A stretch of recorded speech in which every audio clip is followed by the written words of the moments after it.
كم كان دي أنا الراجيسني المان برينتما كان سدين برينتما كان وان نديجا نفقا ما قلبيتي في ربي ولتنا كبي جتوني جراتنا قبا وأدنى فجاسون سمني ورموتي سنرتي سنندي سوتشوكي جونا كان عنده يجرو شينا كبر أكيسين نقول تانغانا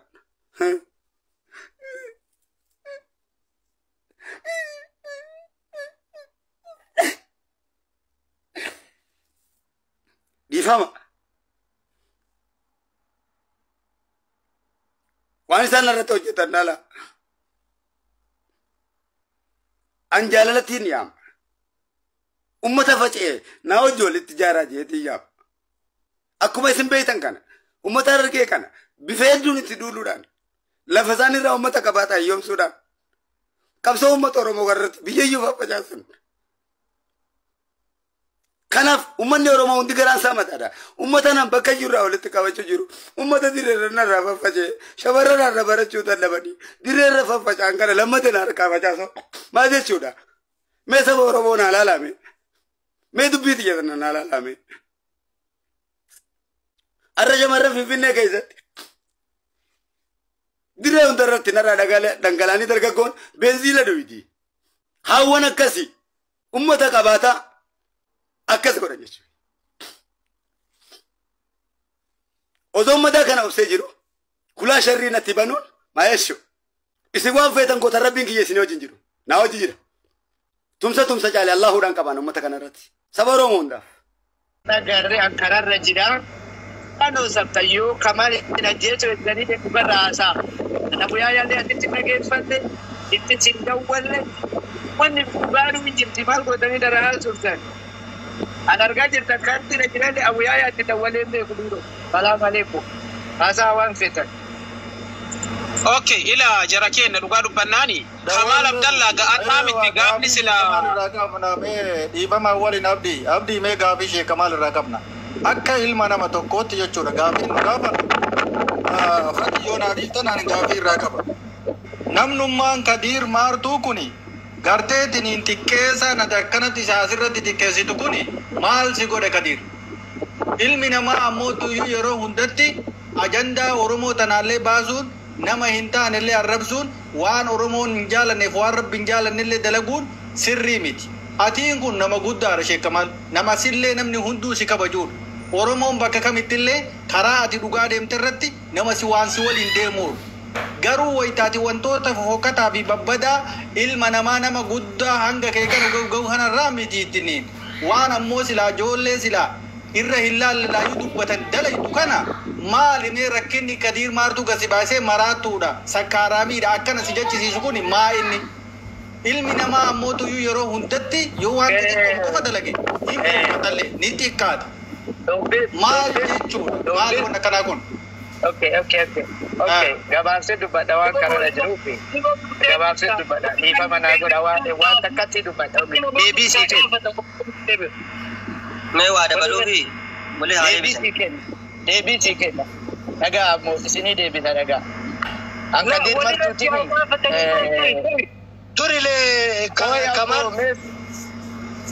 story adu baduna dubi sajara na why sini ipsa tokofa hafarso himboe dedu video kadiri amma sida demu kuni kise arargen bakalamati wal kichirte jedhan san kaboe biati nama kana gorsitammo gorsuuf deemtammo dhaab hawaasa kanarraa dhaabuuf deemtammo maal godhuuf deemna maal taana ittuun deema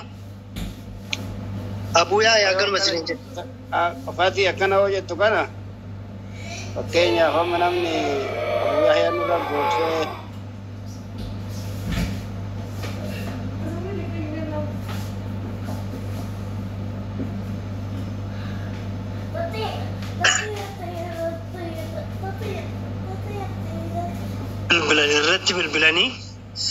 irratti bilbilan jarana salbinna dheessaa faa waliin jenna malee Kamaal Abdallaa guddatee miti baay'atee gaarallee ta'ee maalillee ta'ee miti salbinna dheessa waliin xiqqeessinu jechaafi malee waan biraatii miti abuyaa hayaa yoo deebitan carraan keessanuma carraan kiyyuma carraan kama leencooti kama hafarsooti nama kana gorsinee dadhabne moo gorsinee dadhabuu hennamoo furmaata itti ilaallaan immoo ilmaan arsiisi koo waliin mari'adhaati salphinna as deemu.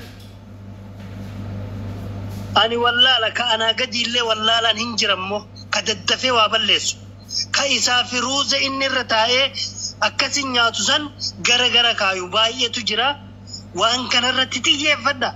Salphinna gugurdaa nu dida walii haa dinnuun isin hin jedhu. Kanuma yoo deebi'an haa deebi'anii Abbuu Yahyaanii maaliif wanni isaan irratti xiyyeeffannullee gandaan manaan obboleessa isaa kallattii osoo hin taane achi jiraatanii waliin achi jiranii jechuurraa. Hussein Kamal Abdullah Hussein No, Kamal hin galchi Kamal Abdullah Kamal hin galchi Kamal Radisa ida ummata keenya dhugaa rabbi dubbata La dhaggeeffadhu tokkoffaa namarra dhaabatina ani takkitti na dubbisa tokkoffaa namarra dhaabatina namni itti dawwalee ustaaz Abu Yahya baase Kamal Abdullah kanuma goobsuun kanuma jecha isaa fudhatanii baatanii bakka yaada namni itti eegurraa ba'uun kanuma dhugama dubbiin dhugama dhaggeeffatu itti dawwalee isuma azjala taa'ee itti dawwalee kanuma nurratti goobsuu jechuun kanuma yaada isaa dhageettanii ba'uun kanuma ما سوا هواسا نولي هواسا كهواسا سنغافطار أكل ألاتا أرشيتي سنغافطار مكانو ناتي سنغالي أبو يايا تدولي باسوم كانوا ما يجور سنغالي لا وانا كان يوجرا تتاتي شيري تجرا وانا كان الرامو أبو يايا تلالة تنتي فكاتي بناني كمال عبد الله نام أرتا تنتي فكاتي لا مالا سلطان أبو يايا كيسا تلين نتكي يا بيبوني أكاتي namni dhibbi kun na hubadha jechuu barbaada. Anka jedhe Kadir Martuu si alama wal'amnee jiranu Facebook irratti. Gaafa inni qabsootti makamurraa wal'amne. Gaafa mucaa isaa Heydar interview godhu Facebook irratti kallattii wal arrabsine adda baafanne. Ani Kadir Martuu achirraa qabee walii haasaan qabu follow isan godhu wal jalan deemne. Eeggadda ol ka'ee viidiyoo inni narratti waraabe narratti namni dhibbi share narratti godhe. Ka'eddu itti ofirratti godhee gammachuun fudhatee jalisa uumaan dubbanne. Uummanni gabbayee na arrabsa oduu an deebii tokko hin kennin na arrabsan. Anu duwit godhuun arrabaa miti. Duwit ofirra godhe akka maaliif sababni an duwit ofirra godhe akka nagahee namni baree aanarra sheer godhuu dhiisanii jedhee kolfaa seeqataa duwit ofirratti godhe. Yoo an achi gahe uummanni na arrabse gabbayee jennaani ani sakkaaraamiin jenne nani. Awwaala manje namichi maraataadha. Ani gide ati artistii si dinqisiifadha. Si kabaja aga aktivitii taate aga dabalata darasaa hawwituu taate akka ati ilmii himtu kun sirrii miti. Maqaa nama tokko waamte sheeknummaan ati fakkeenya godhatte addunyaa tanarratti maqaa namaa waamanii daawaa godhan namatti himan eenyu kama shari'arallee mee nama badii qabu tokkatee baluu jedhanii miidiyaa ol baanii lallabanii daawaa godhan shan islaamaa keessa jiru yoo daawaa godhe bifa nagayaatiin bifa tasgabbiitiin daawaa godhi jedhee irraa haasa'e. Kaadirin jedhaa gaafii hawaasni gaafataa jiru. Ilmaati komandoo deebi. Akkasi gaafii hawaasni na gaafatu.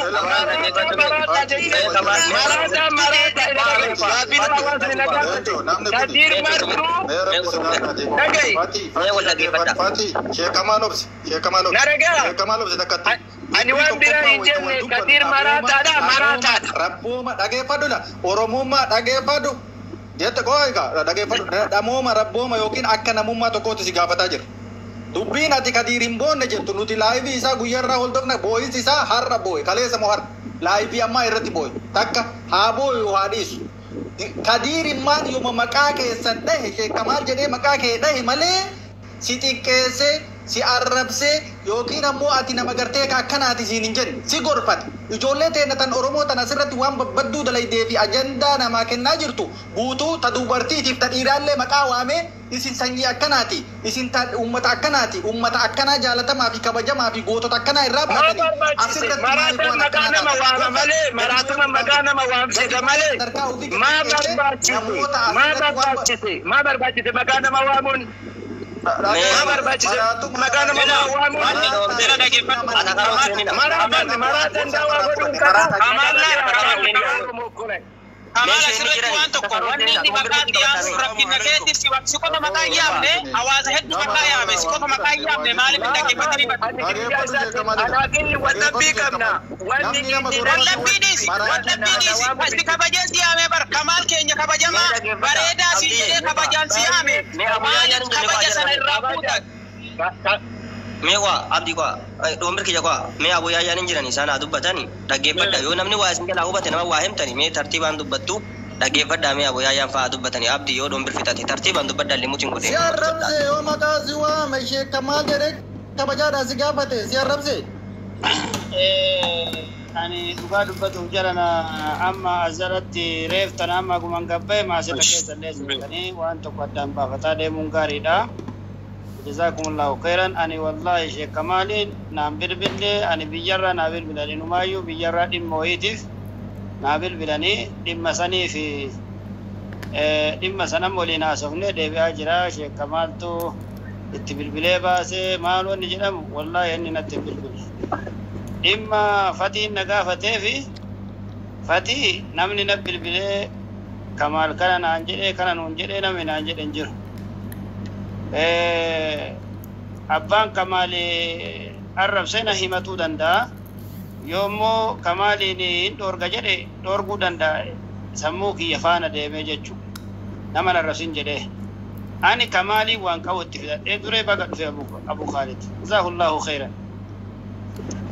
Ani waa'ee Qadiirii irratti kaasee Sheekh Kamaaliin baay'isee loleeni waan qabu itti fidadhee waa takka simmiine nama san himmiite dhugaa rabbiittillee dhugaa namoomaatittillee nama san himmiite namni sun kabajaansi waamee kabajaansi gorsee gorsa namaa bichaa xiqqaallee taanaan isaa hagana kana dhiisiti fudhatu qabda halkan tokko moo ganama tokko itti seenee itti bilbileani dhugaa dubbatu qaba. Namni achi jiruun jira Abu Khaalidin jira nama sheekaati kunoo jarana Abu Yahyaan akkas godhee maal godhee akkas ta'ee nurra goobse warri jettane rabbi isin dhiifadha wallahi guyyaa qiyaamaa naaf hiddan takka takkaan ooftaniiti. Ani Kamaaliin maalirraa qaba Kamaaliin waan feetan godhuu dandeettan akka feetan godhuu dandeettan. Ilma ofiitu yeroo ammaa kana keessatti namni haga fedhe horata haga fedhe gartee gasiisa ajajama haga fedhe gartee gas immoo bakka fedhetti isa ajajama. Ijoolleen gijama mara maqaa Abu Yahyaa maqaa sheebaluu jettan kuni wallahi ani isin dhiisu narraa dhaabadha. Waa'ee Sheekh Kamaaliin gaafatuu dandeettan akkama gaafattan kadhatu Sheekh Kamaaliin amansiifatuu dandeettan barbaachisaa ta'u karaa seeraatiin tumatuu dandeettan gorfatuu dandeettan. Wal yaatanii maqaa sheebaluu gijama mara jettan kana maqaa Abu Ebaluu jettan kana nurraa dhaabaa abbo. Dubbii biraa midhaasinatti zanni fudhatina. Dubbii biraa tolchinatti nama biraati sagalee taanatti nama biraati gartee gas immoo dubbii kana dhaamsinatti dubbii seentanii keessa waliin nu arrabsitaniif hin jiru. Sheekh Kamaal narraa waan qabu ani Sheekh Kamaal irraa waan qabu akkuma isin hundi keessan na agaraa rabboomaaf innis na agara. Rahimummaa wayii walitti hin qabnu rahimummaa wayii walirraa hin eegasan immoo hin himannu akkuma fatii waabee eessa akka ta'e hin beeku hafarsu eessa akka ta'e hin beeku dhombariin eessa akka ta'e hin beeku maalinnati isaan beeku nunni wanni waliin nu fide miidiyaadha. Miidiyaa waliin nu fide irratti laga waliitiif keessa walii osoo hin beekne waliin waa jechuun dhoorgaadha. Amma booda kan seeneef maqaa kiyya nama kaase silaa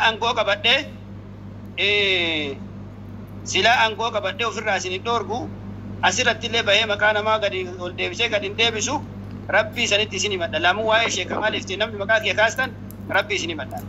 Amma booda dhagayatillee Abu Khaalid namni martu dhombariillee hin beeka. Micaa yoo ta'e micaa akka feetan godhuu dandeettan waan feetan godhuu dandeettan waan isin barbaachise godhuu dandeettan. Achiin gara kaanitti ebalu akkana godhe waan jedhamu dhaga'uun barbaadu amma booda irraa kaasa.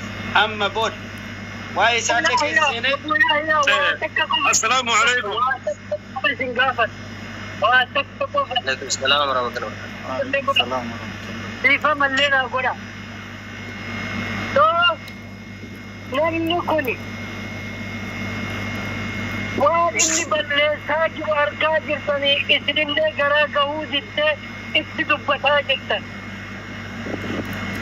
Hasa namni kun rakkoo wayii sababa kanaa wanti wayii dhalate gaafsan dubbannaa gaafsan dubbattanni kan akkuma bara jenne.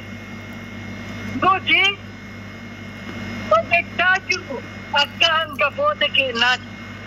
Akka namoota isaan naannoo tokko jiraatan nama kana dhaabuu dandeessanii jennee gaafii isin dhiyeessaa jiru. Hin dandeenye. Baay'ee maachin balaan yoo jettan ijoolleen adooniin ofirraa harkaaftee baara hin jiiniidha yaadni bidda rakkoo qabu. Akkanuma isiniin jedhu. Ani isin jedhu Fati nagaafate. Ana asirratti Abu Yahya, Ustaaz Abu Yahya waa takka lafee waa isin jechuu barbaade. Nama tokko itti gaafatama jedhee narraa fuudhi Domber isa nagaafate koi Domber isa nagaafate nama tokko natu itti gaafatama jedhee eenyuunis ta'e eenyuun ta'e an fuudha irraa itti gaafatama takka hin qabu. Si galee eenyuus ta'e Kamaalis ta'e abbaa fedhe haa ta'u abbaa fedhe haa ta'u eenyuufis itti hin gaafatamu. Eenyuun illee akkana gootan jedhee amma booda wanni ani gartee gas immoo nama tokkoof illee ogamu tokko hin jiru. Maaliif namni Oromoo keenya kana waa hojjannaa itti dhiyaannee rakkoo qabu rakkoo takka hin cabsinaaf yoo jedhe namni gad deebisee ittiin namarra deemuuf ta'a. Hin barbaadu amma booda maqaa keenya dhooftaniif seene malee isan nurra goofsa isa of jala qabe jennaan dhaga'ee nama san hin beekne nama sanitti daayirektii haasa'uu barbaadeeti turan. Nama sanitti daayirektii haasa'uu barbaadeeti ture. Nama akkas naan jedhaa jiru san. Xiqqoo takka Abu Yahya waa tokko bichaan isiniin jechuu barbaade waa isin gaafadha maal seetanii? Hafarsoon gaafa akkana isiniin jedhu namni akkana jedhe amma hafarsoodhuma abbuma manaatti gaafa akkana isiniin jedhu abdii isinirraa qaba isin abuweennu Kamaaliin wajjin hiriyaadha bakka takka jirtanii maaliif nurraa gorsuu dhabdan gaafa inni ardhaa miti gaafni Kamaal badii balleessaa ture tiktokii kanarratti haa ta'u miidiyaa kanarratti waliin jirtanii namni hawaasa alaatuun gorsitanii ka keessaa kana harka isin dide yoo harka isin dide hawaasa Oromootti himtan yoo harka isin diduu baateetiin isin gorsuu dhabdan kanuma isinirraa adda baafachuudhaafi maaliif nurraan gorsine kanaaf warra isatti aanu warra isatti dhiyaatutu ana yeroo akkana jedhu kana Hafarsoo yeroo akkas naan jedhu san yeroo Abu Yahya of jala qabate jedheetiin naan jedhu sani dhufee silaa kunoo maqaa kiyya hin beeka. Walumatti dhufeenya keessan waan arguuf isiniin jedha amma namni tokko waan namuma abdaturraa waa jedha beekan. No, Michaan ambadee wallaalin angalee wallaalin. Michaan angalee wallaalin ambadee wallaalin. Waan akkana kana waan akkana. Laila Abu Yahya namni waan namaan jedhuuf Abu Yahya namni isin miidhaaf miti dhaggeeffadha. Ila waan isin jedhu Abu Yahya. Sigalee. Dubbiin tuni isin miidhuuf miti. Ila qoya gaafii kana namni jedhee nana isinutti keessa dhaggeeffadha gisee takka dhiifamuudha. Abarso takkatti waan abjette natu maali. Akkamin nama biraatti sagalee ta'aa nama kaanitti akkamin nama nutillee kallattii keenyaan dhagaa jiran. Ila isin maqaalla Abu Yahya godhatu barbaadan kan akka itti ofirraa isin qabu beekan. Akka itti ofirraa isin qabu beekan. Dhagayin narraa dhagayati dhagayin bombeerati. Abu Yahya dhiifama ilaalala. Abu Yahya hawaasa keenya nurra hojjedhaa dhiifama nutti hin dallanina nuti isinitti bu'ee dhiifama jedhanii hambana waan taatan hawaasa keenya. Abu Yahya nuti isinitti balleesse dhiifama nurraa ta'a isin warra as keessa jirullee haa ta'u warra as jala jirullee isin nurraa dhiifama ta'a isin isinitti bu'uufi miti. Nurraa dhiifama taati wanni isiniin kana jedhaniif illee abdiidhaa fi nurraa dhiifama ta'a isin isinitti bu'uu hin barbaannu isin nama kabajamaa kenna. Okke dhiifama nurraa ta'a kaasirratti ta'ameef hayyee kaasirratti ta'ameef dhiifama nurraa jedhaa gurbaarraallee hojjedha warra as keessa jirurraallee nutti hin mufatina nutti hin mufatina. Achirra dabalamee isa itti bilbilee baase ka jedhu. Abdii koo. Mee godhu waan biraa kuma qofaan haasina mee na dhaggeeffadha Abu Yahya abbaa keenya. Salaamu alaikum warahmatullahi wabarakatuh. Alaikum assalam warahmatullahi wabarakatuh. Baabaa keenya isin jaalanna isin kabanya mee isin nama guddaa abbaa keenya yeroo hedduulee wal beennallee waliin dubbachaa ture keessallee hin beektanii nu jalaan areenaa nu ilmaan keessanii yoo dogoggorrees isinumatu nu hidhata isin qabata jechuu barbaada. Mee jara keenya obboleeyyan dargaggoota keenya akka onnee keessanii kanan ta'ina mee suuta jedha mutii qabadhaati yoo isheen nu yuulole haa dhaggeeffannu. Lammaffaa Abu Yahya keenya abbaa keenya mucaa wanni dubbatee fi nama ofiiti foon ofiiti nutti aanta. abbaa keenya nama kanallee hin beeyta namni kun gaarii hamaa yoo dalagaalee raate argaa jirtanii maaf nu dhiiftaniif dubbate tokkoffaa anumtiyyuu kan isinit dubbachuu barbaade isin argee gammadeefi Kadir Martuu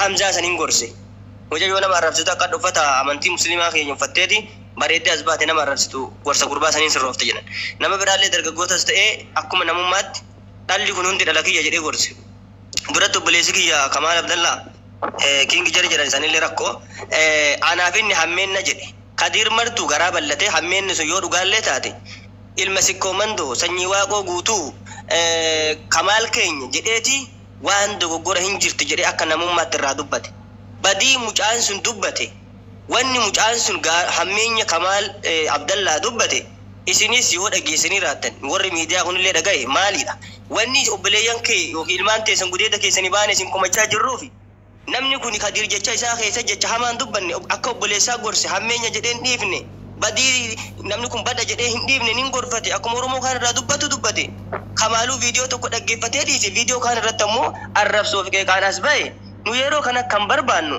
sheeka akka keessanii gabbeen waliin haasa'u ka'aaru kayoo dallannillee nu dhiifama jennee ni jennu kanu gorsu kanu deebu barbaanna hayyuu gad dhufee dogoggora dhaloota qubee kana barsiisu barbaanna Profeesar akkasii barbaanna malee warra garaa dhibee gubbaa saniin barbaanna sheekallee sheeka akka keessanii barbaanna sheeka akka keessanii badummaa keenya nu himeen waliin dhaabbatee nu sirreessu karaarra nu deebisu amantiidhaan oromummaadhaan namummaadhaan haasaa nu barsiisu barbaanna namoota akkasii keessa Kadir Martuu arra obboleeyyan isaa dogoggora miidiyaa kanarra itti kun hammeenya miti Kamaal keenya itti darbuu Kamaal kana isin maa nu dhiiftan abbaa keenya namni kun nu dhaga'u itti himaa hin beeytan jechuun waan isin qabnuuf waan isin jaalannuuf waan isin nama taataniif waan isin nama tokko qabu taataniif kana isin hin jette obboleeyyan ilmaan teessan yookiin obboleeyyan keessan kana nurraa fudhachuun keessan dirqama nurraa fudhattanii nama nu arrabsu nama nu tuffatu kana isin itti kun dirqama keessan kun dirqama namummaas qabdan kan sheekummaas kan nama kanas beeytan ka dhugaa mucaan kun dubbatee irratti arrabsoon kun ka'ee arra hayyuu Jawaar Muhammadillee irratti gaggara galfamee gandummaan ijoollee wal arrabsaa jiran kana nurraa itti maa jedhan malee hammeenya keessanii miti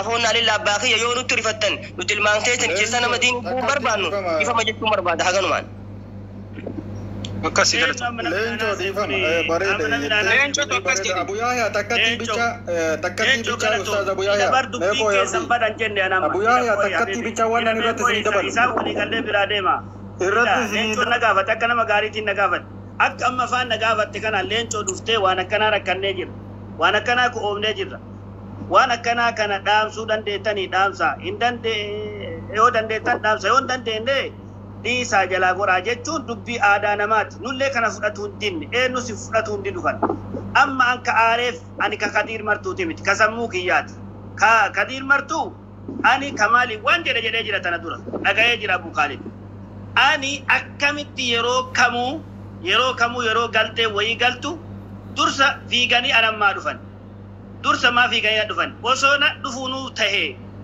haa ta'u maana dhuftanii miti rakkoo qabu osoo keessa wanta namaa nan gaafanne dursa moona affeertanii mana kana gizee bantan keessatti waan akkanaatiif isin barbaanna jettanii maaliif nan dubbifne hin dhufa bakka barbaadanii isinii gurguddaa kanaa miti daa'imni xiqqishaa yoo namaa dhufuu danda'a isa lammataati dhufee odoo anasitti namni na bilbilee na keessaa baase hin lola namni wal jalaa fuudheeti maal jedhee lola Kamaaliin bilbilee as keessaa baase inte hin jedhama wanni akkana odoo dubbii takka addaan hin baafanne namni waan arge jedhuun hin barbaachisa isiniin gurguddaan hagana ga'u kun nama biraati nama jaalattanii sagalee taatanii kaan hin laxxaftanii arraba irratti dheeratuun aadmaleettiidha kun safuu badaan dongora guddaan kanaaf ani waa'ee Kadir Martuu miidhamuu keessatti ani wallahi billahi tallahi Abu Khaalid argee hin miite jedhee ifaan ifatti akkasiin amma achi deemtaniitiin nama duuba qaaxxanii miti Kamaaliin itti dhaqee mana isaatiitti jechuudha mana isaatiitti itti dhaqee wallahi viidiyoo sanis kaasi dhaqiitii Kadir Martuu dhiifama gaafadha Kadir Martuu gorsa si'ii miti nuuf ta'u si gorsee jedheeni Kamaalitti himee ture dirqama kiyya baheera gaafa kana dirqama kiyya bahee as deebi'ee akka nama waan kana quban qabneetitti deebistanillee na hubattanii yoo narratti haasoftani baay'ee gaariin ta'u ani waa'ee Kadir Martuutiif hin seenne amma wanni na seensise